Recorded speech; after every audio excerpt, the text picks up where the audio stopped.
আল্লাহ যখন বলবে ফেরেশতা কবর থেকে সরে যাও, আল্লাহ বলবেন ও মাটি, এই গুনাহগার, এই নেমুখারাপ, এই মুনাফিক বান্দার ডান পাশের কবরকে বলবে ও কবর তুই এটা কেমন জোরে চাপ দেন। ডান পাশের কবর যখন তাকে চাপ দিবে, এই ডান পাশের পাথর তার বাম পাশে ঢুকে যাবে। এ দুনিয়ার মানুষ, জুমার দিন আলোচনা শুধু কিন্তু শিখার সময় হয় না। আল্লাহ বলবেন বাম পাশের মাটিকে বলবে ও কবর, এবার তুই বাম পাশের পাথর কেমন জোরে চাপ দাও। বাম পাশের পাথরকে যখন চাপ দেওয়া হবে, ডান পাশ বাম পাশের পাথর দুই পাশে যখন চাপ দেওয়া হবে, তার শরীরের কোনো কিছুই খুঁজে পাওয়া যাবে না। ও দুনিয়ার মানুষ, জাহান্নামের যখন বয়ান করা হয়, যদি দিন রাত জাহান্নামের বয়ান করা হয়, তারপরও বুঝবানে জাহান্নাম কত ভয়ঙ্কর। আজকে সামান্য দুনিয়া আগুন জ্বলে, আগুনের কষ্ট তোমরা সহ্য করতে পারো না, আর ওই জাহান্নামকে একবারও তোমরা ভয় করো না। আল্লাযী খালাকাল মাউতা ওয়াল হায়াতা লিয়াবলুয়াকুম, আল্লাহ বলেন এই যে মানুষকে মৃত্যু দান করি আমি আল্লাহ তাআলা, যে মানুষকে সৃষ্টি করি, তার মূল কারণ হইল লিয়াবলুয়াকুম, আল্লাহ তাআলা তোমাদেরকে পরীক্ষা করেন। আইয়ুকুম আহসানু আমালা, যে বান্দা এই গোটা পৃথিবীর মানুষের মধ্যে কিছু বান্দা থাকবে আমি মালিকের উত্তম সুন্দর ভালো আমলগুলো করবে। আর যদি গোটা পৃথিবীর মানুষ যদি গুনার কাজে লিপ্ত থাকে, মসজিদ মাদ্রাসা চেনে না, নামাজ রোজা চেনে না, ভালো মন্দ কোনটা কি কোনটাই বোঝে না, এক কথা সে পাগলের মতো। আল্লাহ বলেন বান্দা না না না, দুনিয়ার মধ্যে আসছো যে খেলা তামাশা করে যাবা, বিষয়টা এমন নয়। এরা মুসলমান ইমানওয়ালা ভাই, আল্লাহ বলেন বান্দা দুনিয়া আসবা উত্তম আমল করার জন্য। আজকে ছোট্ট বাচ্চা হাঁটতে হাঁটতে পড়তে পড়তে ব্যথা পাইতে পাইতে এই যে হাঁটা শিখে, আর আজকে জুমার দিন বক্তা সাহেব আলোচনা করে, খতিব সাহেব বয়ান করে, জুমার দিন মুসল্লির খবর নাই, পাঁচ ওয়াক্ত নামাজে মুসল্লির তো খবর নাই। আর জুমার দিন বান্দার একটা শ্রেষ্ঠতম দিন, যেই দিন মানুষকে আল্লাহ তাআলা সৃষ্টি করেছেন, যেই দিন পৃথিবীর সমস্ত বড় বড় ঘটনা ঘটেছে, যেই দিন আল্লাহ তাআলা হাসর কায়েম করবেন, যেই দিন পৃথিবীর যত বড় আলামত দেখবেন এই জুমার দিন হবে। আজকে এই জুমার দিন দেখবেন বান্দারা, কিছু মুনাফিক বান্দা রয়েছে জুমার নামাজ পড়তে আসে না। ও দুনিয়ার মানুষ, আল্লাহ বলে ওই ছোট বাচ্চার দিকে তাকাও, যেই ছোট বাচ্চা ব্যথা পাইতে পাইতে একবার হলো সে শিখে। কিন্তু বান্দা তোমরা কেমন বড় নাফরমান, কেমন বড় মুসলমান, কেমন বড় মুনাফিক, কেমন বড় বেঈমান। বান্দা গুনাহ করো আর মালিকরে একবার ভয় কর, বান্দা গুনাহ করছো তওবা কর, বান্দা আজকে নামাজ পড়তে পারো না, আগামী কালকে তওবা করো, মালিক নামাজ পড়তে পারি নাই। আল্লাহ বলেন বান্দা ওই ছোট বাচ্চা যদি শিখতে পারে যে হাঁটা হাঁটতে হাঁটতে ব্যথা পায়, সামনে যেন ব্যথা না পায় সে সেই শিক্ষা গ্রহণ করতে থাকে। আর তোমার বয়স 40, 50, 80 বছর হয়ে যায়, কিন্তু গুনাহ করো, জিনা করো, ব্যভিচার করো, চুরি করো, তারপর তোমার মনের মধ্যে ভয় হয় না। কথা বলেন ঠিক কিনা? ও মদিনাওয়ালা নবীরা আসে,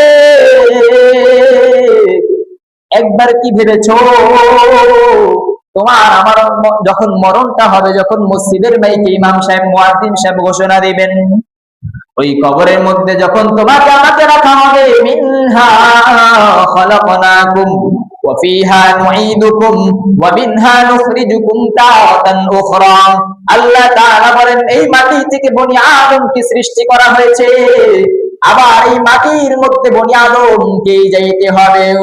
ও পয়গম্বর, আপনি উম্মতদেরকে জানায়া দেন আমি আল্লাহ তাআলা তাদের জন্য যেই কবর বানাইলাম, ওই কবরের মধ্যে যখন কোন বান্দাকে রাখা হবে, বান্দাকে রাখার পর ওই ফেরেশতাগুলোকে আল্লাহ তাআলা বলবেন ও ফেরেশতারা তোমরা কবর থেকে সরে যাও।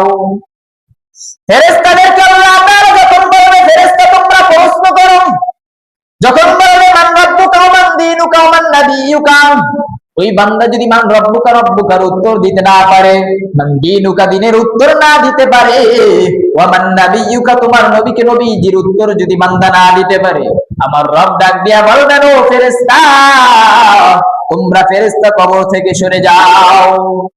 ও দুনিয়ার মানুষ, আল্লাহ যখন বলবে ফেরেশতা কবর থেকে সরে যাও, আল্লাহ বলবেন, ও মাটি, এই গুনাহগার, এই নেমুখারাপ, এই মুনাফিক বান্দার ডান পাশের কবরকে বলবে, ও কবর তুই তাকে এমন জোরে চাপ দেন। ডান পাশের কবর যখন তাকে চাপ দিবে, এই ডান পাশের পাথর তার বাম পাশে ঢুকে যাবে। এ দুনিয়ার মানুষ, জুমার দিন আলোচনা শুধু কিন্তু শিখার সময় হয় না। আল্লাহ বলবেন বাম পাশের মাটিকে বলবে, ও কবর, এবার তুই বাম পাশের পাথরকে এমন জোরে চাপ দাও। বাম পাশের পাথরকে যখন চাপ দেওয়া হবে, ডান পাশ বাম পাশের পাথর দুই পাশে যখন চাপ দেওয়া হবে, তার শরীরের কোনো কিছুই খুঁজে পাওয়া যাবে না। ও দুনিয়ার মানুষ, জাহান্নামের যখন বয়ান করা হয়, যদি দিন রাত জাহান্নামের বয়ান করা হয়, তারপরও বুঝবানে জাহান্নাম কত ভয়ঙ্কর। আজকে সামান্য দুনিয়া আগুন জ্বলে, আগুনের কষ্ট তোমরা সহ্য করতে পারো না, আর ওই জাহান্নামকে একবারও তোমরা ভয় করো না। মনে রাখো যে দেখো, কয়েকদিন আগে আপনাদের সবার সামনে যত হিজলা থানার যতটুকু শুনেছি, তাবলীগ জামাতের আমির মারা গেছেন। আপনারা জানাজার নামাজ পড়তে গেছেন, দেখলেন হাজার হাজার মানুষ জানাজার নামাজে শরীক হয়ে গেছেন। কিন্তু আপনি কি এটা ভেবেছেন আপনার মরার পর আপনার জানাজার নামাজে কয়শো মানুষ শরীক হয়? এর মুসল্লি ও পয়গম্বরের উম্মত, ভালো লোক যারা, আল্লাহ তাআলা ওই ব্যক্তির জানাজায় একবার হাজার হাজার লক্ষ লক্ষ কোটি কোটি মানুষ তার জানাজায় মানুষ শরীক করে দেয়। আর যেই ব্যক্তি খারাপ, দেখবা জানাজার মধ্যে 100 লোক খুঁজে পাওয়া যায় না। ওই মরণ থেকে শিক্ষা নেওয়া উচিত ছিল। আল্লাহ তাআলা যখন তোমাকে জানাজার নামাজ পড়ার তৌফিক দেয়, বান্দা একবারও কি ভেবেছো আজকে আমি এই ব্যক্তির জানাজার নামাজ পড়তেছি, এক সময় গোটা এলাকার মানুষ আমার জানাজার নামাজ পড়তে চলে আসবে, কিন্তু এটা ভাবো নাই। আমার আলোচনার মূল অংশ হলো যে বান্দা শিক্ষা গ্রহণ করো। বান্দা এক ভাই আর এক ভাইয়ের জমি দখল কর, জমি দখল করতে থাকো, কোনো সমস্যা নাই। একবার তো সুদ খেয়ে একবার তো আল্লাহকে ভয় করার সময় হয়ে যায়। ছোট্ট বাচ্চা যখন মাটিতে পড়ে যায়, মাটিতে পড়ার পর সে ভয় পায়, আর পড়া যাবে না।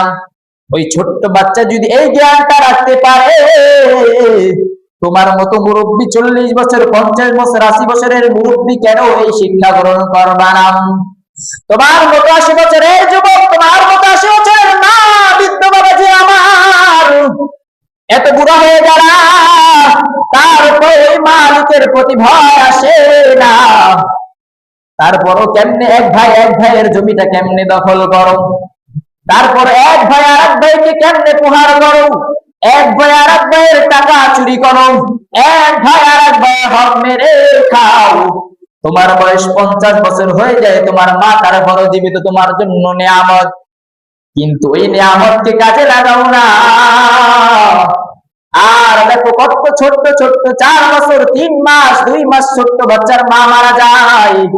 ওই সন্তান বড় হওয়ার পর মা বাবা করে আফসোস করেন। আর তোমার বয়স 50 বছর হওয়ার পর আল্লাহ তাআলা তোমার মা বাবার নিয়ামত স্বরূপ তোমার মা বাবাকে জীবন্ত দান করেছেন।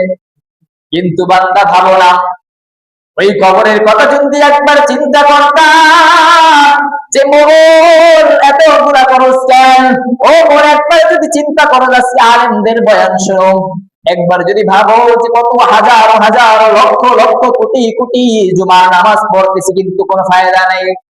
ফায়দা আছে, জুমার নামাজ ইমাম সাহেব বয়ান করেন, জুমার খুতবা দেয়, 2 রাকাত ফরজ নামাজ পড়ায়, বান্দা নামাজ পড়তে আসে আবার চলে যায়।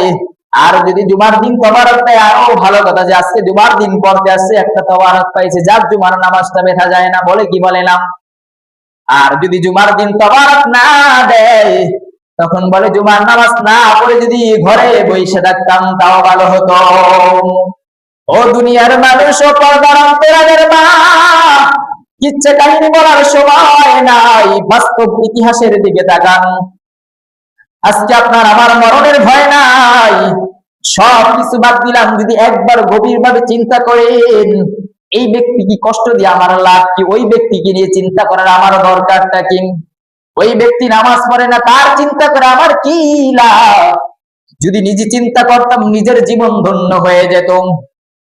আর আজকে মানুষ এমন হইলাম, নিজে নিজের চিন্তা করি না, কিন্তু দেখবেন প্রত্যেকটা মানুষ ভাবে ওই ব্যক্তি কি মরবে না, ওই ব্যক্তি এই পাপ কেমনে করে, বলে কি বলে না? ও মুসল্লিয়ানে কেরাম, আর এক ভাইয়ের দোষটা দেখবেন শিখে আমার চোখে পড়ে, কিন্তু নিজের দোষ নিজের সামনে কখনো পড়ে না। আর পড়লেও দেখবেন আর এক ভাই যদি আপনার সামনে পেশ করে, দেখবেন ওই দোষটাকে সবসময় লুকাইতে মন চায়। ও দুনিয়ার মানুষ, কত জুমার আলোচনা শুনেছেন, হাজার হাজার লক্ষ লক্ষ কোটি কোটি আলোচনা শুনেছেন, একবার কি ভেবেছে একটা আলোচনা থেকে এই শিক্ষা গ্রহণ করেছি? না না, ভাবেন নাই। কিন্তু এত জুমার নামাজ পড়েন যে জুমার দিন যদি একটা শিক্ষা করতেন, ওই আমলটাই করতেন, ওই আমলটাই ধরে রাখতেন, আপনার নাজাতে যাওয়ার জন্য একটা আমলে যথেষ্ট হয়ে যেত। আল্লাহর নবী হাদিসের মধ্যে জানায়া দেন, আখলিস দীনাকা ইয়াকফিকাল আমালুল কলিল, বান্দা পাহাড় পরিমাণ আমল করো কিন্তু আমলের কোনো মূল্য নাই। কারণ বান্দা আমল করার মতো করো না। আর বান্দা যদি সামান্য একটা নেক আমল করতা, সামান্য কত বড় আমল করার কোনো প্রয়োজন নাই, যে দিনে দিন রাত সবসময় যদি একটা সামান্য একটা জিকির ধরে রাখতা, দেখবা তোমার জন্য জান্নাতে যাওয়ার জন্য কোনো সমস্যা নাই। আর বান্দা দেখবা সব সময় 5 ওয়াক্ত নামাজ পড়ে, জুমার নামাজ পড়ে, ঈদের নামাজ পড়ে, সব নামাজ পড়ে, রোজা রাখে, আবার যাকাতও দেয়, কিন্তু বান্দা জান্নাতের আশা করে না। কারণ কি? বান্দার ইমানের মধ্যে সমস্যা আছে। বান্দা দেখবা সব সময় মুনাফিকি করতে থাকে। বান্দা এক ভাই কি করে, ওই ভাইকে নিয়ে সমালোচনা করতে থাকে, যে সমালোচনা করলে তার কোনো লাভ নাই, তারপর ওই বান্দা দেখবেন সমালোচনা করতে থাকেন। কিন্তু বান্দা যদি এটা ভাবতো যে আমি আল্লাহ তাআলার হুকুম অনুযায়ী জিন্দেগি কাটানোর পর যদি আমার মরণটা হয় তাইলে আমি কামিয়াব, কিন্তু সেটা বান্দা ভাবে না। এর পর্দার অন্তরালের মা,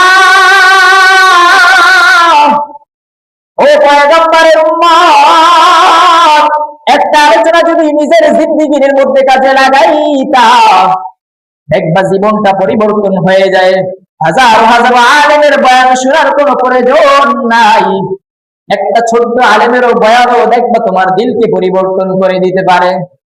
কারণ দেখবা ওই সরমনার ময়দান, ওই মিজানের ময়দান, যত বড় বড় পীর দরবার বলো, দেখবা হাজারো মানুষ পরিবর্তন হয়, নতুন কোনো আলোচনা করে না, নতুন কোনো বয়ান করে না, একই বয়ান করে। কারণ আল্লাহ তাআলা কার কোন বয়ানে পরিবর্তন করে দিতে পারে কেউ বলতে পারে না। কথা বলেন ঠিক কিনা? ও দুনিয়ার মানুষ, বয়ান করে আর কি লাভ হবে? কারণ যেই বয়ানগুলো করি প্রত্যেকটা বয়ান আপনারাই জানেন, আমার থেকে ভালো জানেন। আজকে এখানে বয়ান করব, পরের দিন মসজিদ থেকে বের হয়ে বলবেন হুজুরে বয়ান করে কি লাভ হয়? এর চাইতে তো আমরাই ভালো বয়ান করতে পারি। কথা বলেন ঠিক কিনা? দেখবেন অনেকেই বলেন, কিন্তু তারপরে নিজের মধ্যে কোনো পরিবর্তন নাই। কিন্তু আপনার উচিত ছিল নিজের পরিবর্তন করা, বুড়া হয়ে যান, তারপর আর এক ভাইয়ের হক মেরে খান, আর এক ভাইকে কেমনে ক্ষতি করেন সেই চিন্তায় থাকেন। কিন্তু উচিত ছিল কি, বুড়া হয়ে গেছে এখন একটু মরণের ভয় করি, মরণটা কেমনে, আমার মরণটা কেমনে হবে, মরলে আমার জন্য কি জান্নাত হবে কিনা জাহান্নাম হবে, একবার ভাবেন। দাড়িগুলো সাদা হয়ে যায়, তারপরে এক মুসলমান আর এক মুসলমানের সমালোচনা করতে থাকি।